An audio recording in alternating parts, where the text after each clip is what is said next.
Okay, Dale Earnhardt Jr. has joined us. He drives the number 88 National Guard Superman Chevrolet for Hendrick Motorsports, fresh off a win at Pocono. And Dale, you won here in 2012 with the Batman superhero on your car. This week you got Superman paint scheme as part of the Hendricks Superman Hall of Heroes program. So you must have something for superheroes. And what do you think about having a superhero on your car this weekend, and how you think that's going to play out for you? Well, we've got to prove to the fans that Superman's not bad luck for me. We ran Superman on the car at Charlotte, and everybody was very excited about the promotion with DC Comics that we're doing at Hendrick Motorsports. We've got a program with them for a couple of years. It's going to be very exciting. And pairing DC Comics with the National Guard seemed like a natural fit. And we went into Charlotte thinking we were going to do very well. The car was very fast, and felt like we had a good shot at running really well, maybe even winning the race.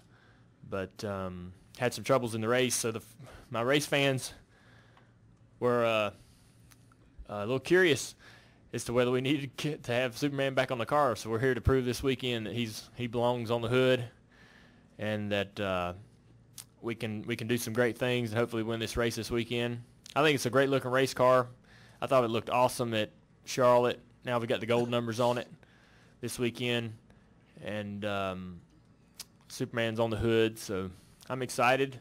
I enjoy working with DC Comics. They're a fun group of people with a lot of great initiatives that match well with our sport, and that fit well with our sport. So we like to have them around. Need to keep them around, and hopefully win a race here and get them excited about the future. Take questions now for Dale. We'll start here with Claire B. Lang on the front row. Claire B. Lang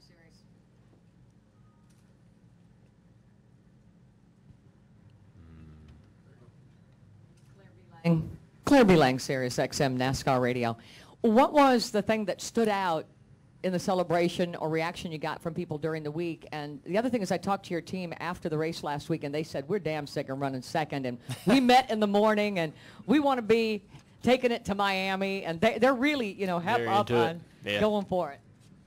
Well, the one thing that stands out to me is the fans' reaction, especially the stuff on YouTube, the stuff Mike Davis puts together, and just being able to see that really makes it's a bit of an ultimate reward, and is kind of at the core of why you go out and race. Wouldn't be any fun. We would all be bored to death if there wasn't nobody here watching. And to see somebody get that excited and that happy about a result of our efforts is a hell of a pat on the back. So that's the big takeaway. Obviously, we're real happy about how we performed and felt worthy of winning that race, and felt like that we're that kind of team that can go out there and win multiple races and compete very well. I've felt for a while now that we were right on the brink of something good, something new, and hopefully that's what we're seeing this year, and hopefully it can get even better. I think we can compete even better than we are now, and hopefully we can make that happen in the next several months when the timing's right. Let's go to Nate Ryan. Nate, and then we'll go to Kenny Bruce.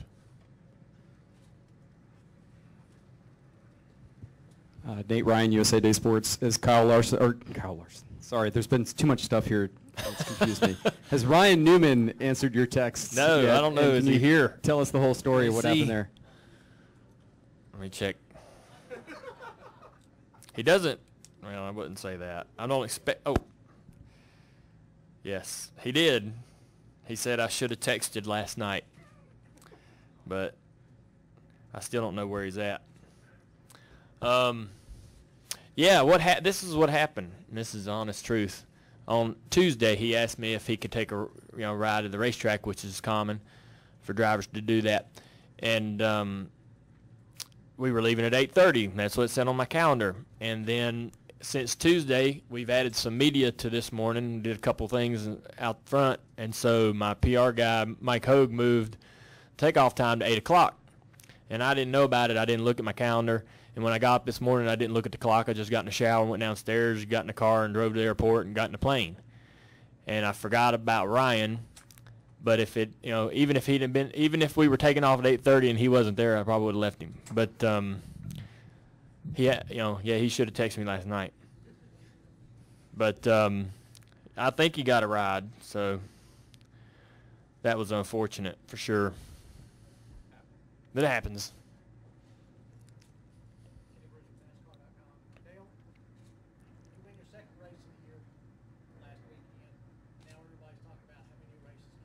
Do you think about that at all? Does it surprise you that all of a sudden, okay, that's where I was talking about? Definitely, that's new. That's a new conversation topic for us. But I just want to win the next one. We have so much fun winning, going to Victory Lane, and last week was so much fun. The feeling that you get inside and that you have for several hours after that, it's like the best feeling ever.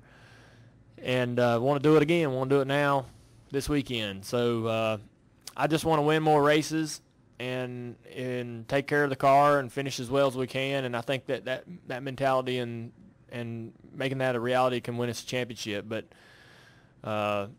just 1 week at a time, trying to win a race. That's what we're trying to do. All right, we'll come up front.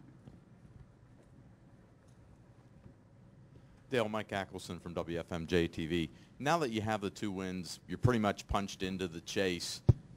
Do you gamble some maybe to get more victories, or do you play it cautious? No, we don't play it cautious. We've gambled pretty good, a little bit more than we typically would after we won Daytona because of the new point system. So I think that we can even be a bit more aggressive, and Steve probably will in certain situations. We can definitely be more aggressive with our fuel mileage. That's typically the one thing that you'll be more aggressive with. Whereas, say, if you don't win a win and you're 3 laps short, you might try to stay out and hope for them cautions, or try to save that fuel mileage over that particular run. Whereas with 2 wins, we might do that with something like 7 or 8 laps short. Something ridiculous. But hey, if we get a couple cautions, then we're right on the fine line of making it work. And track position at some of these tracks is so important. For example, this past weekend at Pocono, you could really gamble hard on that fuel mileage, where 2 years ago you'd have definitely come down pit road and filled it up and tried to get a top 10, like we did in 2012, I think. Additional questions? We'll go here, and then we'll end with Nate. Hey, Dale, with your success here, what is your confidence level coming into this weekend here at Michigan?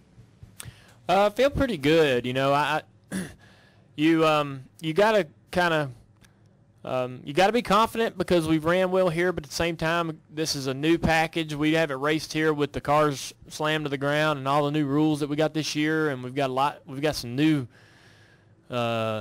competitors in the battle. The 4 car's been lightning fast every week, so you gotta be looking at him when practice starts today, see how they are, because they're going to be fast. And you got a lot of new players and some new cars that are going to be up front trying to compete, and a lot of new challenges to face that you didn't face last year or the year before. So it's a little bit of a new, whole new deal. So we'll see how it works out. I think we can be quick. We came here and tested for Goodyear, had some opportunity to work on our car a little bit while we were at the test, and maybe learn some things that we need to learn. Hopefully that'll give us an edge. I guess following up on that, Dale, you've been strong here since June of 2012, but I know last August I think there was a tire problem that kind of had you a little bit spooked. With that test, does that give you a lot of confidence coming back to Michigan? Do you feel like you're in good shape? Well, I wouldn't run too long on them tires at the test. We just would run 15, 20 lap runs and look at wear and let Goodyear decide on what tire they felt comfortable with. we blew a tire in the race last year, blew a right front, hit the wall. We blew a motor the other race. We were running well in both events, leading one and running in the top 10 in the other. So I feel like we can be competitive here, and we'll just have to we'll just have to be real conservative on our right front camber, air pressures, and things like that to make sure the tire lives. That's going to cost us some speed and cost us some competitiveness in our car, but to make sure we don't have any problems, that's what we're going to have to do.